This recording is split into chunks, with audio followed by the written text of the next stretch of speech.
bandiraɓe min calmini mon moni kala indi mun e yettode mun gonden ɗo henna hande koye Gourel Hadji tawa ngabbuden ko dow huɓere Harouna Ali Kande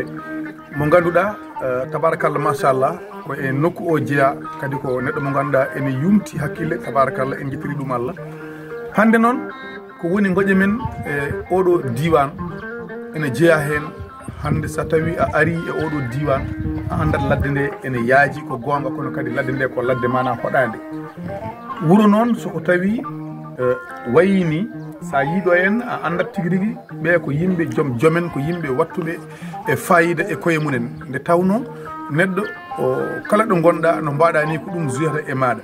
eywa hande oɗo diwan ko ardi pop aɓe jogui probléme soko tawi a yiiɗi ummade route national Gourel Hadji e route national ko 13 à 14 kilomètres kono a dogani hen fodde wonde 2 heures de temps walla 1 heure 30 hay sinno ko kaaƴe boɗeje ene hani waɗe ɗo ene saabu koɓe citoyen ji koyeɓe sénégalais ji kala ko waɗɗi e sénégal naɓe ene waɗɗi e mabɓe ɗo a arata ɗo henna tawa ɗo henna dispensaire moƴƴo a arta ɗo henna tawa forage ne waɗa ɗo hen tawa ko forage mawɗo labtuɗo kewɗo dole taw ne wawi sarwude e diwan o foof hande noon kadi aduna o wonɗo tolni aduna ne tolni kala ɗo gonɗa ɗo foti jokkodirde e bande en bande ne poti jokkodirde e maɗa hande ɗo ɗo yarete so wiyama Gourel Hadji hakkude mun e horkajere hakkude mun e hunare hakkude mun e ndendori e ɓurani e 13 kilomètres à 14 kilomètres sa joguima ɗo hen e téléphone way kono jogade e korwal ngal waɗaka e lampani